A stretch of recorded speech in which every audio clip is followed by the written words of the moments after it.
Let's take a look at our Verizon Wireless race rundown. Pit problems early for Justin Allgaier as he had contact. Trevor Bayne, as you can see, almost got a tire loose there, and that's the same incident that collected Allgaier's problem. Then Brendan Gaughan has a little contact with the 32 Brian Eichler, and that cuts a tire, and then it all breaks loose when the 23 of Butler gets in to the 62 and turns him around. A little bit later, behind the wall, Kevin Harvick, as he have a problem.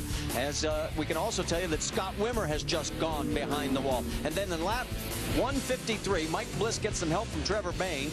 Bliss stays off the wall, but not so lucky for Bayne. And from 42nd to the race lead, Kyle Busch has now led 49 laps. He's our 5th different leader in this race. Right behind him is Brad Keselowski, Justin Allgaier, Eric Darnell, and Jason Leffler in your top 5. And of course, our reason for our 9th caution here is you go on board. You can see Brad Coleman slides up into Brian Eichler in the 32 and pretty much ends the day for both of them. And that's something that, you know, it's so tough that you got to be so careful with these race cars. They're so loose at the beginning of a run that you almost got to give yourself extra room so you don't do that. Now, Jack, you got a reason? You got the reason why the 5 went behind the wall? Marty, and the reason why he was slowing down. All of a sudden, they noticed that he was pushing oil into the exhaust. It was starting to smoke, and eventually, the engine gave up the ghost. Yeah, that's a Hendrick motor. You never see those things fail, so that was amazing. I wonder if there's any concern in the 88 pit. You know, those are the same engines in both of those cars. Sure make you think about it, wouldn't it? It seems like when one happens to one, happens to the other. Getting ready to go back to green flag racing. Just been informed NASCAR is going to penalize the Brad Coleman team. Too many men over the wall. As we're getting ready to go back to green flag racing, Kyle Busch again takes the high side as we are green at Iowa with 78 laps to go. 3 wide going in, and Darnell's on the outside. Hang on. Will everybody make it through? Well, look at Stephen Light up there. He's all the way back to the 8th position right now. After that crash he had earlier, hanging in and outside there. There's your top 5. Well, in fact, there's your top 10 all in the same shot. What about Kelly Myers? What a great run for Kelly in 5th spot right now. Hey, that number 10 car, Braun Racing Toyota that Kelly's driving. We all know Kelly's a great driver. In fact, Kevin Harvick looks like he's going to work with Kelly a lot next year. You saw the 11 of Scott Lagasse going underneath, trying to pick up a position. Carl Edwards on the bottom side of the racetrack working on Leffler. Oh, he slides up a little bit, almost gets into him. That's a battle for 6th, right in front of his buyers. And now let's take a look at the race lead. Keselowski wants it. Busch has it. They go down into 1. I've been watching the first 5 laps, every single restart. These guys just go like the Banshee, and that old hard tire that Goodyear brought, that good safe tire I'll call it, it just doesn't have the grip after about 5 laps, but it runs like crazy for about 5 before it settles in. Kyle gets about a lap, or I should say a car length ahead. We can tell you that Brian Eichler has been released from the medical center. He is okay. On board with Keselowski, you can see the last laps by the leader and Brad. He's quicker right through the center of the corner. He gets a lot of momentum, just like you said, right through there, and uses that to his advantage.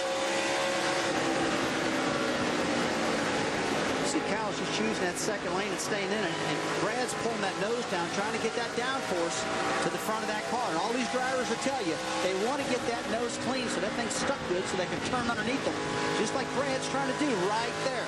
Yeah, if he gets a chance, he's going to stick that GoDaddy thing right up that Toyota right there. Go give him some pizza, right? Let's get an update on the 88, Rick DeBrule. Well, don't forget, he chose not to run the final practice session because Brad Keselowski thought that car was so good. Obviously, he was right. In fact, I keep asking the team, has he said anything? They said, nope, not a thing. He loves it. That's one thing. When the driver doesn't talk, boy, he's a happy camper. He's taking another look on the inside. Right behind is Eric Darnell saying, hey, you guys take each other out. I'll inherit the lead. Down into 1. They're side by side. Does he have enough oomph coming off the corner? No, Kyle's got him. Well, remember, guys, these nationwide engines don't have a lot of power, so it's all about momentum. I mean, they're way off in horsepower compared to the Cup cars. And they got to keep them wound up in the center of the corners, and that's what helps with Kyle Busch running that top side of that track, keeping them wound up. Well, take a look at Scott Wimmer and Mike Bliss. They are battling for position. Now remember, both have had, or Stephen Light, I'm sorry, in the 29. And you got Light on the high side. Both of them have had their moments on the racetrack. Bliss, of course, got turned around, and here they are still battling for a top 10 position. Well, Rand, there's one thing for sure. The right side of the car is more important than the left side, because that left side's torn to pieces on that 29 car, and it doesn't look like slowing Stephen Light down a bit. That's one thing, Rusty. The right sides are so important on these cars. When they get them in yaw, which is a little bit, you know, the right rear out, try to get as much air to that rear spoiler, which is downforce. That is the battle for 11th on the racetrack.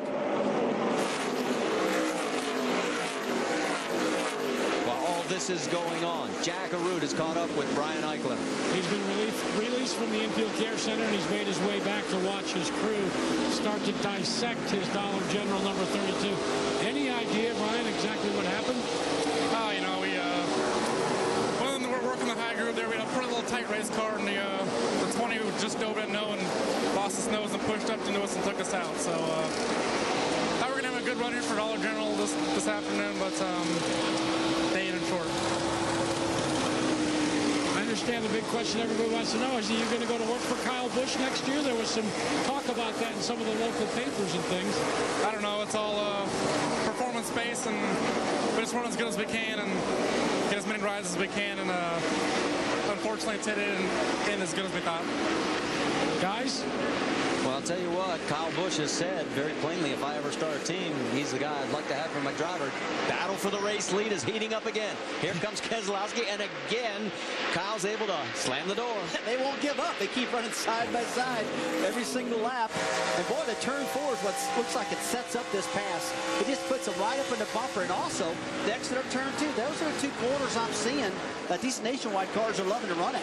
If the 88, if Keselowski could clear him, he'll go on down the road. He just can't get a big enough run off the corner to clear him. These two have opened up a full second lead over third place Eric Darnell, and then it's another second back to Justin Allgaier in fourth. Here comes Brad one more time.